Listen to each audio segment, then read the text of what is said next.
Le repos est pour tous, mais il y en a qui n'y entrent pas. Le repos est pour tous, mais il y en a qui ne peuvent en bénéficier. Le repos est pour tous, le repos de Dieu est pour tous,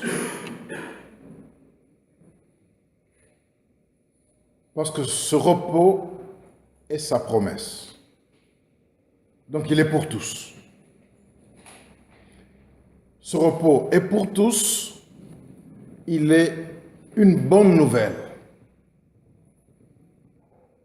L'annonce du repos de Dieu est une bonne nouvelle. Le texte que nous avons commence par « Craignons donc ». Il est la conclusion partielle de ce que l'auteur a dit dans les 3 premiers chapitres. La parole dit « Craignons donc tandis que la promesse d'entrer dans son repos subsiste encore. Qu'aucun de vous ne paraisse être venu trop tard. Car cette bonne nouvelle nous a été annoncée aussi bien qu'à eux.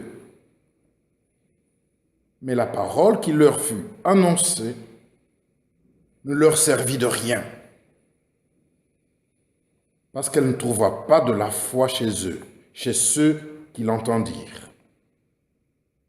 La parole ne servit de rien, parce qu'elle ne trouva pas la foi. Pour nous qui avons cru, nous entrons dans le repos, selon qui est écrit « Je jurai dans ma colère, ils n'entreront pas dans mon repos. » Il dit cela, quoique ses œuvres eussent été achevées depuis la création du monde. Car il a parlé quelque part du 7e jour, et Dieu se reposa de toutes ses œuvres, le 7e jour.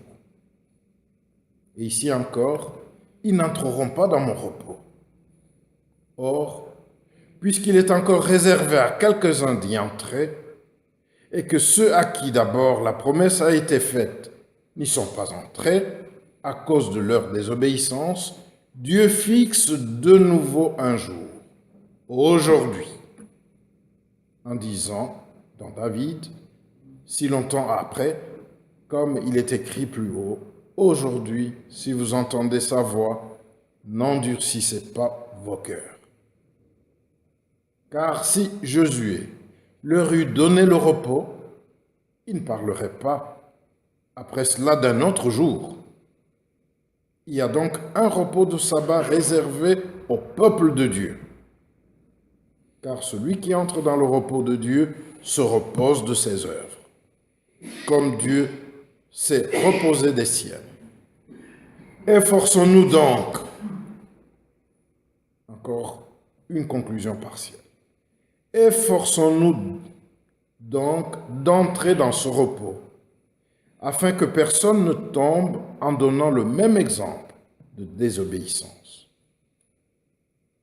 Car la parole de Dieu est vivante et efficace, tranchante, plus tranchante qu'une épée quelconque à 2 tranchants, pénétrante jusqu'à partager âme et esprit, jointure et moelle. Elle juge les sentiments et les pensées du cœur. Nulle créature n'est cachée devant lui, mais tout est à nu et à découvert aux yeux de celui à qui nous devons rendre compte. Le repos est donc possible. Le repos est la promesse de Dieu pour ce peuple qui est sorti d'Égypte. Il a reçu la promesse de Dieu d'entrer dans le repos, d'entrer dans la terre promise. Si vous lisez le livre que nous lisons maintenant, l'Épître aux Hébreux, il faut retourner dans l'Ancien Testament pour savoir de quoi on parle. Pour un premier temps, avant de s'appliquer à soi-même la parole. Les enfants d'Israël avaient reçu la promesse du repos et la parole nous dit que c'est une bonne nouvelle, que c'est un évangile. La promesse de Dieu pour que quelqu'un ait du repos, pour que ce peuple ait du repos, est une bonne nouvelle. L'auteur de l'épître s'adresse alors aux chrétiens, à nous, à ces Hébreux. On a dit Hébreux, mais la parole, vous pouvez lire cet épître 20 fois, vous ne verrez pas écrit que c'est adressé aux Hébreux. Vous ne verrez pas cela, mais c'est le nom qu'on a donné à l'épître, l'épître aux Hébreux. Il s'adresse aux chrétiens, et à ces chrétiens, il les met dans la catégorie de ceux qui ont cru. Parce que la promesse, la parole, la promesse du repos doit être reçue dans la foi, par la foi. Alors, cette promesse, dit l'auteur, est pour nous qui avons cru. Elle est pour ceux qui ont placé leur confiance en Dieu. Quand Dieu a parlé, ils ont dit, tu as raison.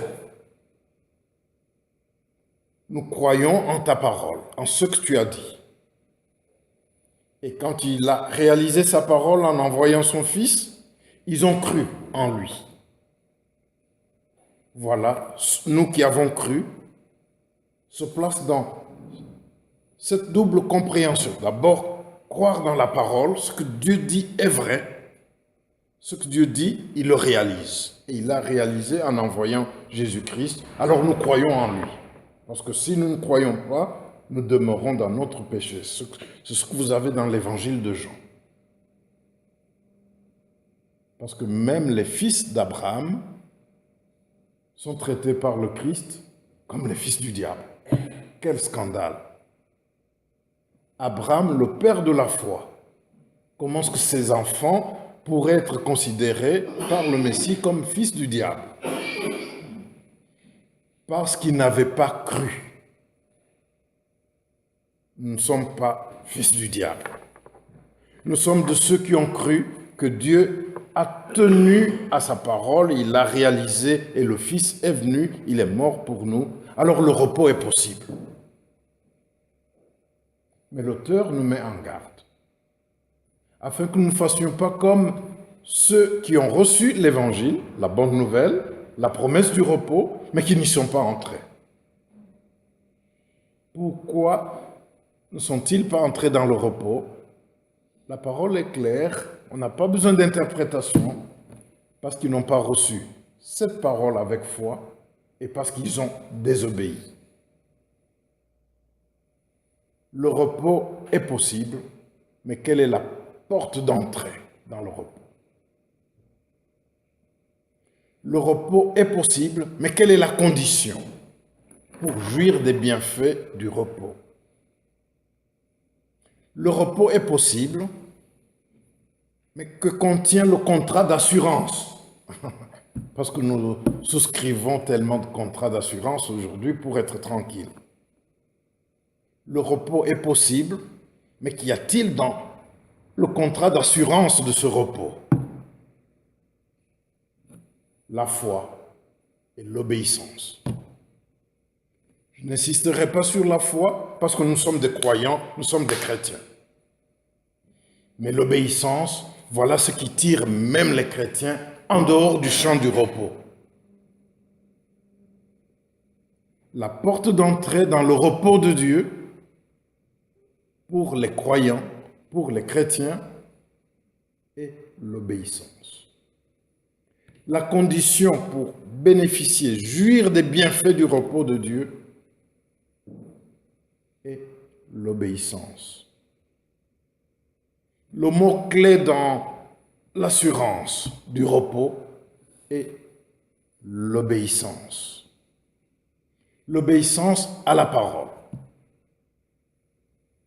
Parce que si on dit obéissance, on risque de se trouver dans la situation de ce qu'on appelle les soumis.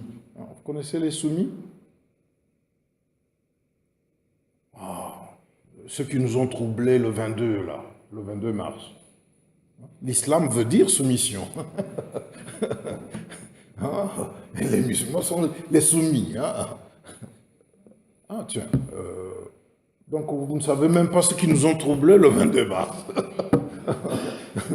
Même ceux qui étaient au Congo ont été troublés parce qu'ils ont reçu nos SMS immédiatement. Là, on l'a dit ici, nous, c'est compliqué. Ils étaient troublés là-bas aussi. Hein? Les enfants, les petits-enfants et leurs oncles et puis tantes. Et puis, bon, ceux qui troublent les gens sont les soumis. Mais ici, nous parlons de l'obéissance à la parole de Dieu. Elle seule est la clé de l'expérience du repos. Et je suis tenté de vous rappeler cette parole de Jacques, qui dit « Mettez en pratique la parole et ne vous bornez pas à l'écouter en vous trompant vous-même par de faux raisonnements. » Nous sommes différents des autres êtres parce que nous avons l'intelligence, la faculté de raisonner, de calculer, de combiner, d'analyser. Hein? Mais la parole nous dit qu'il peut y avoir aussi chez les hommes des faux raisonnements. Je dis il peut y avoir, au lieu de dire il y en a même trop de faux raisonnements qui conduisent à toutes sortes d'inconduites, toutes sortes de lois, même de lois pour diriger nos nations. Des faux raisonnements conduisent à toutes sortes de choses. Et en ce qui concerne la vie de l'enfant de Dieu, le faux raisonnement calme sa conscience, même quand il est dans la désobéissance. Le faux raisonnement l'encourage, lui disent « ce n'est pas aussi mal que ça ».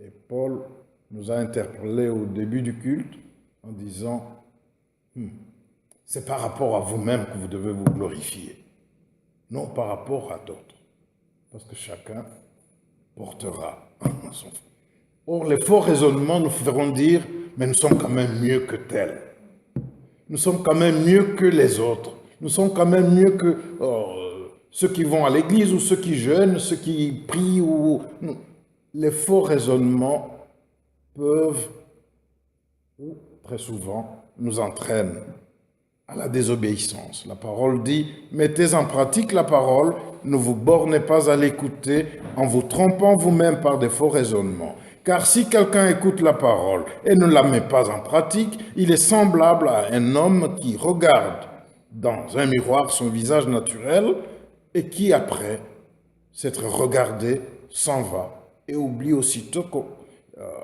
comment il était, comment il est.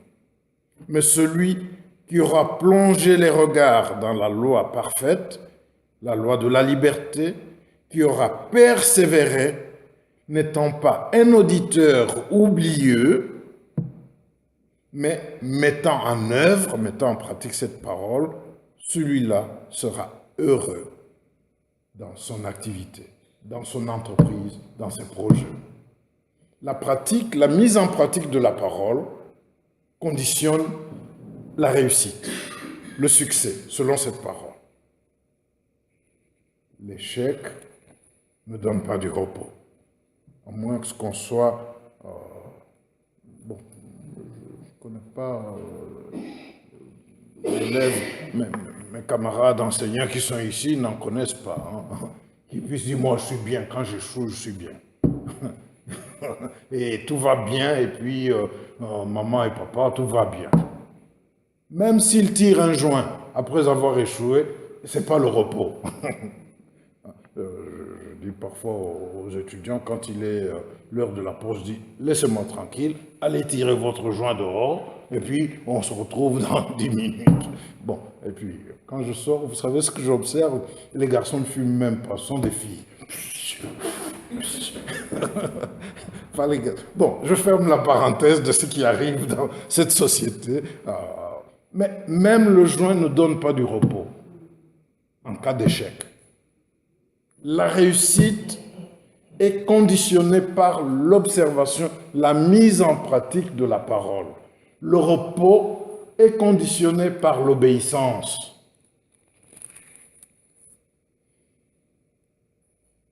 Dans cette parole de l'Épître aux Hébreux, il nous est dit que la parole est plus tranchante qu'une épée qui coupe de deux côtés. Parfois, je ne sais pas ce que vous avez là derrière. Ma soeur, tu veux lire pour moi? Pour que je n'ai pas de torticolis, hein, puis vous m'amenez aux urgences, vous m'imposez les mains pour rien. Hein. Verset 12.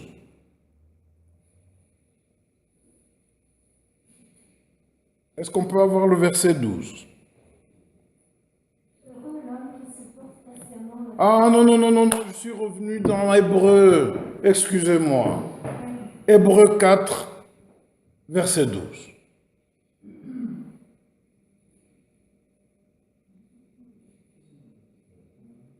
Notre texte de méditation.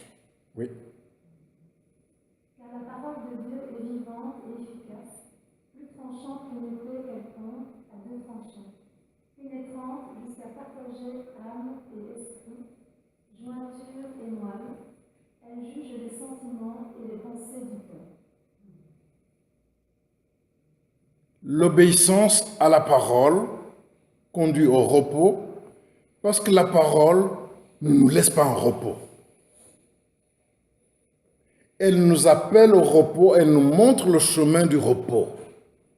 Si quelqu'un dit que la parole le laisse en repos, c'est qu'il est devenu super croyant, super chrétien, il peut aller au ciel.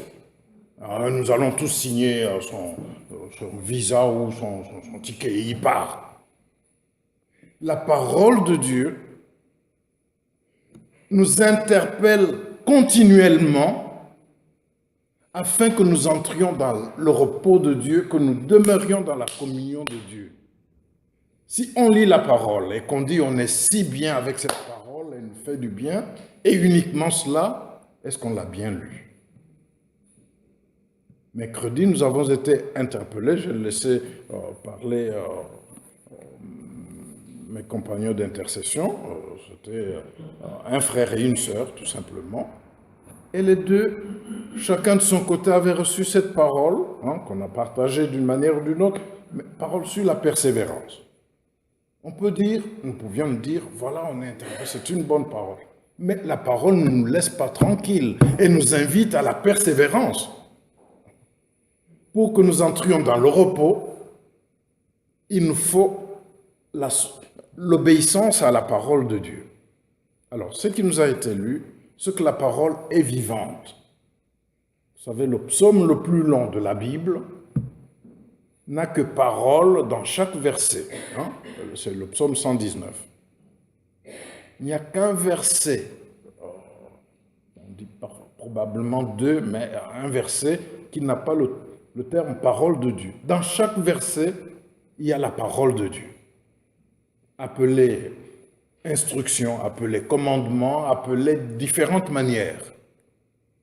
Ce psaume le plus long, qui nous dit que la parole de Dieu est la lumière sur notre sentier. Lumière à nos pieds, lampe à nos pieds et lumière sur notre sentier.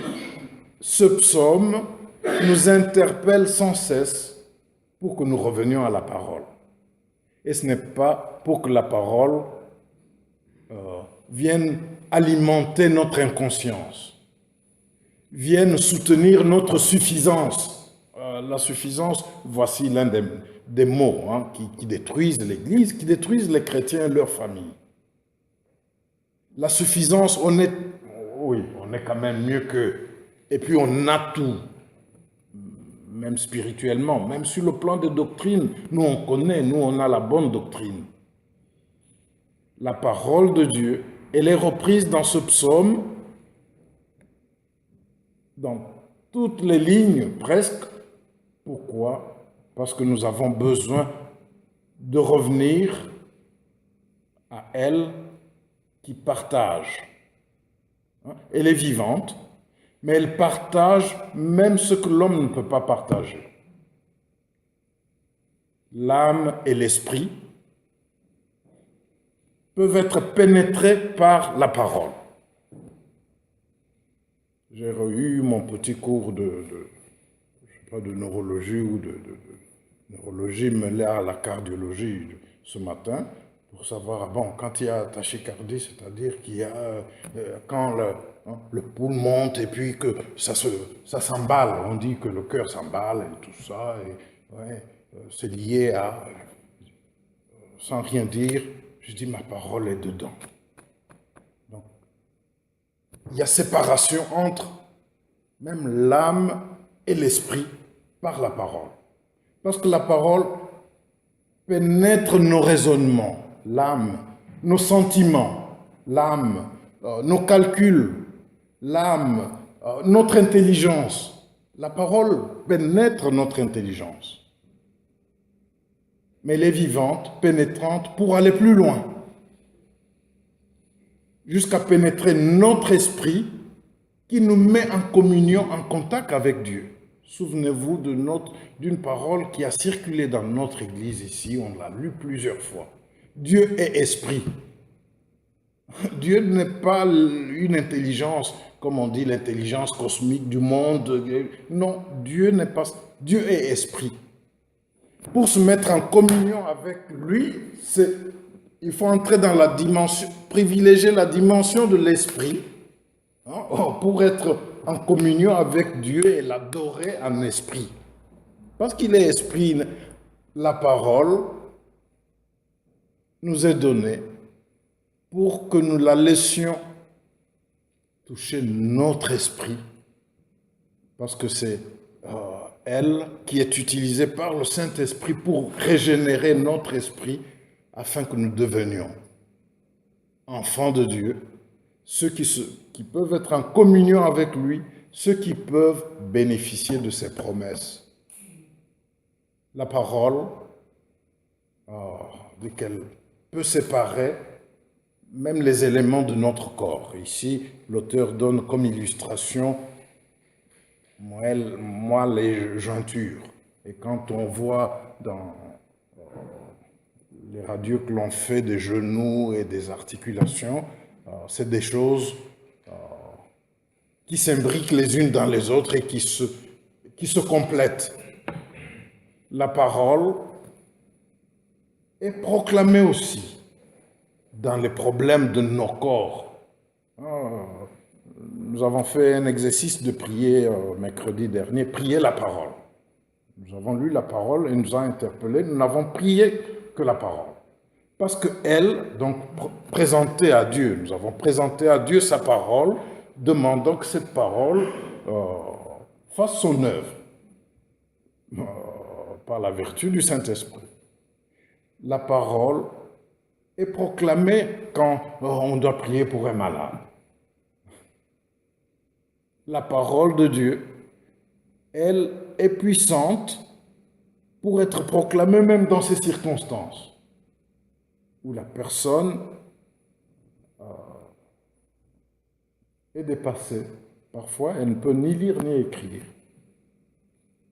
Je me souviens d'une expérience, je sais que ceux qui m'ont conduit à cette expérience ne savent pas que je l'ai vécue, ils vont l'apprendre aujourd'hui. Nous avions quelqu'un de la famille, une mamie de la famille, pas mamie par rapport à nous, mamie par rapport à nos petits-enfants, qui était hospitalisée à Saint-Joseph. Elle était arrivée à un état où elle ne pouvait ni lire, ni écrire, ni même parler. Et je ne pouvais pas faire des discours quand j'allais la voir. Je prenais sa Bible et j'ouvrais les psaumes qu'elle avait soulignés 10 000 fois, toutes sortes de couleurs. Quand je lisais ces psaumes, son visage s'illuminait. Je ne vous dis pas que le Seigneur a fait un miracle et elle est ressuscitée. Non, elle est décédée. Mais la parole était capable de faire des choses que moi, si j'étais allé avec mes paroles de pasteur, les histoires au nom de Jésus, bon,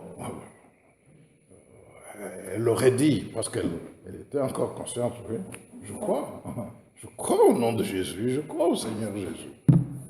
Mais quand c'était la parole, et rien que la parole que je lui lisais arrivait, quand elle arrivait dans son être, je voyais des signes qu'elle ne pouvait pas manifester au médecin, quand le médecin venait. Parce que c'était la parole, elle réagissait à la parole. Elle atteint l'esprit. Même quand l'âme est déjà perturbée par la maladie ou par les médicaments, la parole atteint l'esprit. Dieu est esprit. Elle permet de se connecter au Dieu qui est esprit. Alors, la parole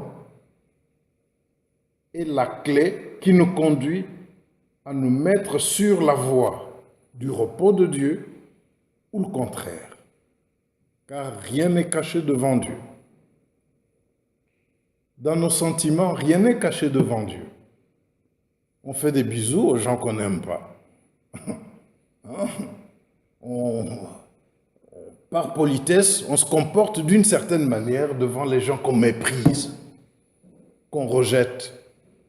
Bon, il y en a qui, vous le savez, qui ne vont pas par 36 chemins et qui ne crachent pas par terre, mais qui détournent le visage, qui expriment clairement combien ils vous méprisent, combien vous valez rien.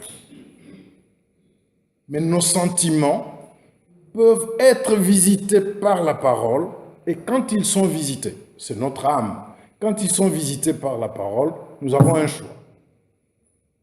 L'obéissance à la parole, qui ne nous laisse pas en repos, ou bien notre suffisance. Et quand nous obéissons à la parole, nous nous mettons dans la posture de recevoir, la position de recevoir le repos de Dieu, la paix de Dieu qui surpasse toute intelligence. La parole de Dieu n'est pas un élément secondaire dans notre vie d'enfant de Dieu. Parce que c'est l'obéissance à la parole qui nous ouvre la porte, ou qui ouvre la porte au repos dont nos corps ont besoin, dont notre âme a besoin, dont notre esprit a besoin.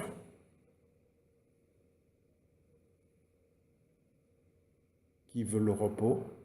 Comment entrer dans le repos? Je termine. Le repos du corps est très important. Pour nous qui souffrons de temps en temps de certaines pathologies, on sait combien, quand ça revient, combien c'est dur, les douleurs. Le repos du corps est tellement important.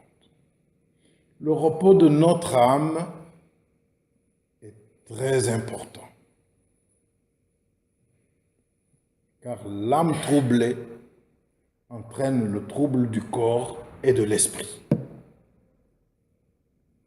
Le repos de notre esprit est nécessaire pour que nous demeurions dans la communion avec Dieu et que Dieu réalise des grandes choses qu'il a promises, parce que le repos est une promesse. L'obéissance à la parole n'est pas facultative, ce n'est pas un choix. Pour que nous ayons du repos dans nos corps, dans nos âmes, dans notre esprit, et qu'il y ait harmonie entre les trois, l'obéissance à la parole n'est pas facultative. Et l'obéissance à la parole peut être contraire, opposée à l'obéissance à vos raisonnements. Je raisonne bien, je calcule, mais que dit la parole? L'obéissance à la parole peut être opposée, radicalement opposée à celle que nous pouvons avoir à notre raisonnement, vis-à-vis de notre raisonnement. L'obéissance à la parole est différente de l'obéissance à nos calculs. J'ai bien réfléchi, bien calculé, et ça doit être comme ça, et j'agis en fonction de ce que j'ai pu élaborer comme analyse et conclusion. Et que dit la parole? Elle peut nous dire le contraire. Alors choisissons. Nous obéissons à la parole ou aux conclusions de nos calculs. Calcul, cela veut aussi dire réflexion et analyse. L'obéissance à la parole peut ou est souvent opposée à l'obéissance à nos sentiments. Nous en avons tous, les sentiments, envers tel ou tel. Mais que dit la parole par rapport à mes sentiments? Souvenez-vous du plus grand commandement. Tu aimeras l'Éternel ton Dieu de tout ton cœur, de toute ton âme, de toute ta pensée. Et là, nous disons bravo, comme tous les Juifs. Yahweh est notre Dieu, nous n'avons que lui seul. Mais la parole dit aussi, et tu aimeras ton prochain comme toi-même. Que faisons-nous du prochain? Du prochain le plus proche. Pour les mariés, vous savez, ce n'est plus maman et papa. Qu'est-ce que nous en faisons?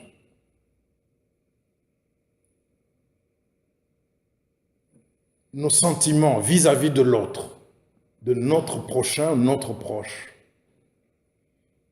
peuvent être bien soutenus, comme dans une dissertation, par un bon raisonnement.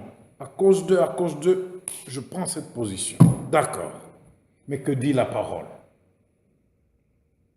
L'obéissance à la parole peut être opposée à l'obéissance à nos sentiments, à nos calculs, à notre raisonnement.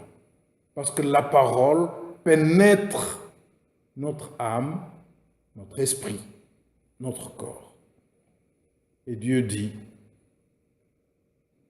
dans cette parole que nous avons lue, qu'ils ne sont pas entrés dans le repos à cause de leur désobéissance, à cause de l'endurcissement de leur cœur. L'endurcissement vient à force de raisonner, de calculer. C'est un processus et puis cela arrive.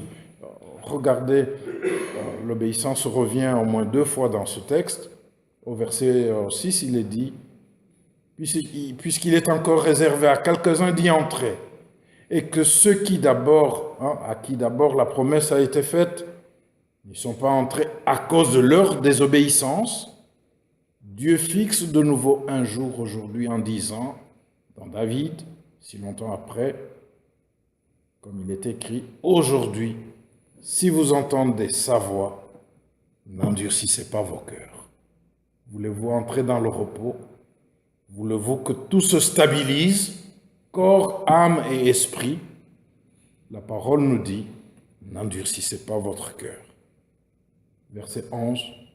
Efforçons-nous donc d'entrer dans ce repos, afin que personne ne tombe en donnant le même exemple de désobéissance. N'allez pas très vite en disant, le pasteur ne parle pas du repos spirituel. Mais qu'est-ce que c'est? Qu'est-ce que c'est repos spirituel quand on est dans la désobéissance vis-à-vis de Dieu? Qu'est-ce que c'est chemin vers le paradis? Parce qu'on parle toujours du paradis, de l'au-delà. Oui, on souffre ici, mais là-bas, on sera mieux. Mais qui vous dit qu'on va là où on ne souffrira pas? S'il y a désobéissance maintenant, qui vous dit qu'on va là où il y a le repos éternel? Il y a souvent des discussions. Oui, moi j'ai cru la foi et puis le salut, quand on l'a obtenu une fois pour toutes. Il y a des discussions, des livres, des histoires des pasteurs et des théologiens. S'il vous plaît, la parole nous dit d'obéir.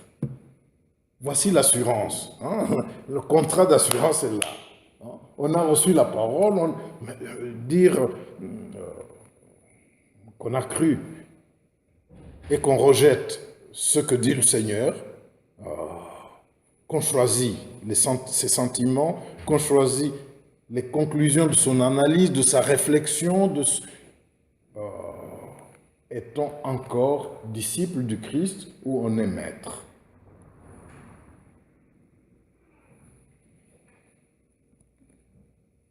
Je vais partager avec vous le témoignage d'un pasteur que j'ai appelé souvent dans notre communauté. Vous l'avez entendu, m'avez entendu dire, là c'est mon grand frère.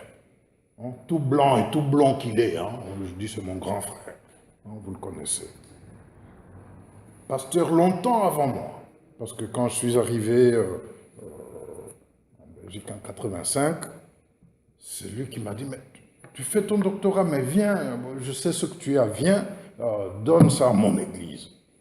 Donc, nous étions à Bruxelles et j'allais à Wavre. Nous allions à Wavre, passer le week-end dans leur appartement pour que j'apporte la parole le dimanche. J'ai écouté un témoignage de lui, disant, tu sais, Félix, moi je n'ai pas eu le courage, dans mon ministère de pasteur, de parler de la dîme. J'aime pas tellement il y a des abus et je n'ai pas fait ça. Je lui ai dit, tu sais, moi aussi. Moi non plus, je ne parle pas de dîme. Tellement je vois, j'entends les choses et je dis que les gens découvrent cette parole eux-mêmes. Alors, son témoignage, c'était dans ce sens. Il allait visiter une personne dans son ministère qui avait des problèmes de finances et il a visité 6 mois après. Il lui a posé une question, est-ce que vous auriez encore besoin de... Et cette personne a dit, ah non, non, non, cette histoire-là est terminée, hein, où j'avais besoin d'aide, que tu me donnes et que l'autre, c'est terminé. Alors il dit, comment? Vous étiez absent, vous aviez demandé à quelqu'un de prêcher à votre place, qui n'est même pas pasteur ordonné. Là, je sais qu'il a fait des études théologiques à Vossusen, celui-là, qui est homme d'affaires, M. Desadler, le patron de Copyprint. Hein? Vous connaissez Copyprint dans notre région ici? Oui, oui. Michel est allé prêcher. Et lui qui est homme d'affaires, il a prêché sur la dîme. Il a montré aux gens, dans cette église-là, voilà ce que dit le Seigneur. Eh bien, essayez le mois prochain, vous verrez. Parce que la parole dit, mettez-moi à l'épreuve et vous verrez. Il dit, faites-le, vous verrez. Alors, cet homme disait au pasteur, mais j'ai mis Dieu à l'épreuve. Depuis, je ne sais pas d'où ça vient. C'est pas qu'on me donne de l'argent en plus, mais je vois que j'ai suffisamment... Toutes ces choses-là dans lesquelles partait l'argent, on dirait que les trous ont été bouchés. Mon argent, il n'y entre plus. Donc, et depuis, si vous regardez bien les offrandes, ma petite dîme l'a fait la différence parce que c'est standard. Ça, c'est le témoignage d'un pasteur dans le ministère, longtemps avant moi, qui a souffert de la même faiblesse que moi, de ne pas dire aux gens, voilà ce que dit la parole, obéissez et vous verrez vous-même, ça ne me regarde pas, c'est pas mon argent, vous ne me le donnez pas du tout, mais c'est votre affaire, vous, votre famille, avec Dieu, dans ce domaine-là. C'était la prédication de ce qu'on appelle d'un laïc, homme d'affaires, qui a transformé la vie de cet homme pour qu'il ne soit plus dans la... Vous connaissez ce texte-là, nous en avions parlé, mais moi j'en avais parlé de ma façon quand nous étions encore à la Bouverie. Hein. J'ai fait une série de messages dans le livre de Malachie.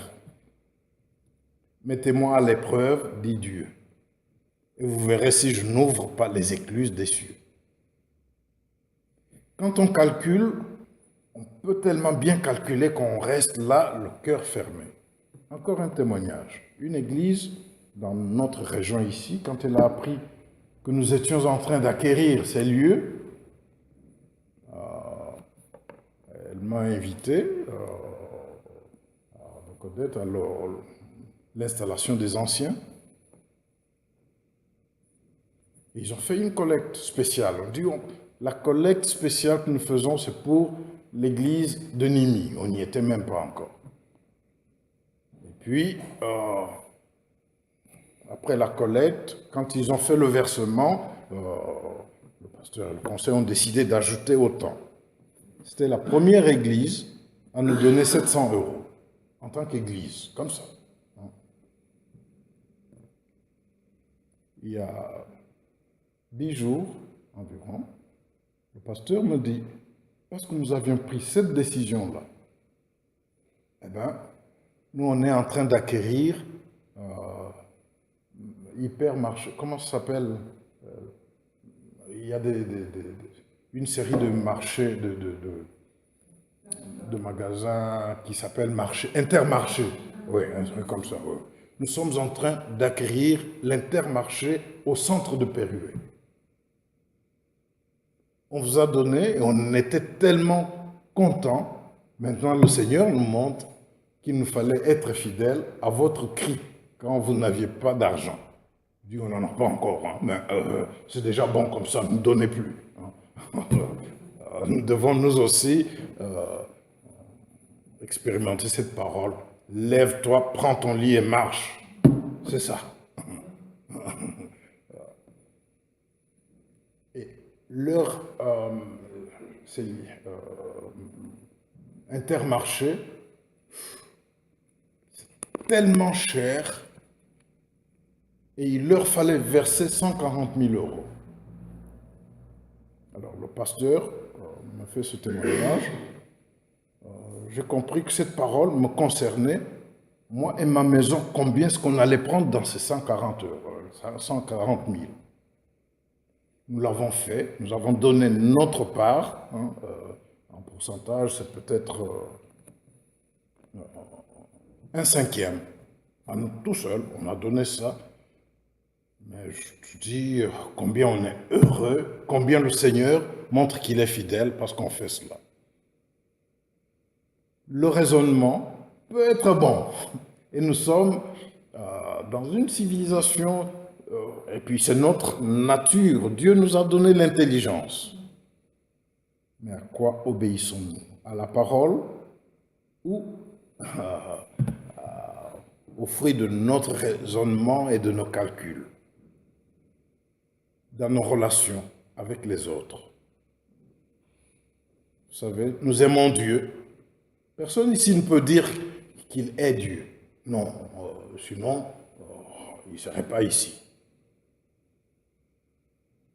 Mais au lieu de demander à ce Dieu que nous aimons, qu'il nous visite, qu'il nous bénisse, qu'il nous délivre,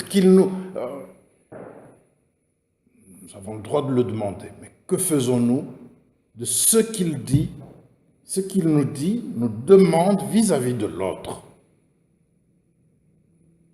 Comment pouvez-vous aimer Dieu que vous ne voyez pas si vous haïssez votre frère que vous voyez, hein?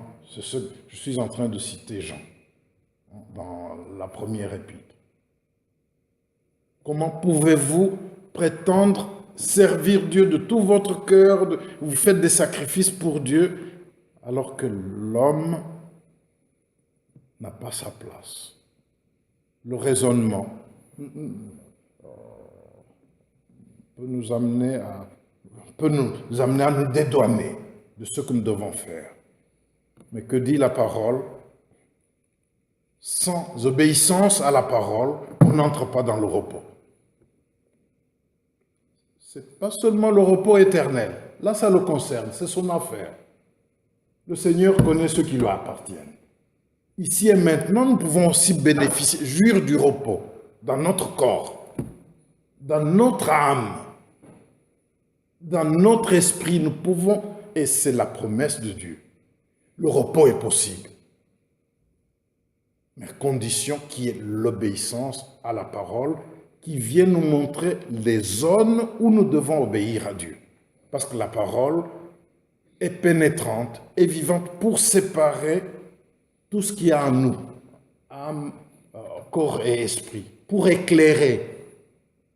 Et quand elle nous éclaire, Dieu attend l'obéissance et non la religion. Qui veut le repos, la clé est dans l'obéissance. Dans son corps, dans son âme, dans son esprit, avec des répercussions sur la famille, sur l'Église, Qui veut le repos? Qu'il obéisse au Dieu de la vie, car la parole de Dieu est vivante pour nous. Et c'est elle qui assure notre salut éternel, en plus du repos sur cette terre. Amen.